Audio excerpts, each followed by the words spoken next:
আমি বুঝতে পারছি না, মাইকের সামনে দাঁড়ান। স্যার আমার একটা বাড়ির জন্য অর্ডারের জন্য আমি মামলা করেছিলাম, আজ 5 বছর হয়ে গেল, কোনো অর্ডারই হয়নি। আর আমার ঘরে আছে কি? হ্যাঁ, আমি হ্যাঁ, বাড়ি বানাতে পারছি না, সরকারি টাকাও পাচ্ছি না, বন্ধ হয়ে গেছে। তাতে পুলিশ কি করবে? আমার তো পুলিশের ডিটারমিনেশন। দেখুন আমি মামলা রেকর্ড কোথায় আপনার? এই কোর্টে আপনার এইখানেই আছে। কে এনেছে রেকর্ডটা? এখানে আসবে কেন?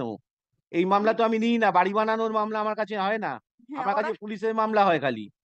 অর্ডার করেছিলাম, আপনি বুঝতেও দেখুন পারি না। এইখানে এটা আছে, আপনি আপনি কি দেখুন। অন্য ঘরের সাথে মামলা ও লোক ধরে আনছেন না কি? আমি তো বুঝতে পারছি না না। না আমি হ্যাঁ, বাড়ি কি আমি বুঝতে পারছি না, কোত্থেকে আসছে?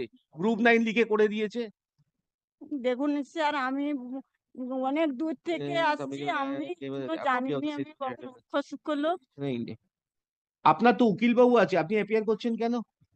উকিল বাবুকে বারবার বলছি সরকারি এগুলো এন্টারটেইন করছেন কেন? দেখুন উকিল বাবু থাকলে আমার কাছে দেবেন না। দেখুন উকিল বাবু নিয়ে আসুন, না হলে আপনার পরিচয়টাকে ঠিক করে নিয়ে আসুন, তারপর নেবো। উকিল যে বাবু যা কার মামলা এসে কে করে দিয়ে যাবে, কে দায়িত্ব নেবে? না স্যার, আচ্ছা, আমি উকিল এগুলো কে দায়িত্ব নেবে? ইন পার্সন গুলো এসে যাচ্ছে সব। ইন পার্সন রেজিস্ট্রার জেনারেলের কাছ থেকে অ্যাফর্ম করে না আসলে আমার কাছে দেবেন না। কে কার আইডেন্টিফিকেশন করে কার মামলা করে দিয়ে চলে যাবে তার কোনো ঠিক ঠিকানা থাকবে?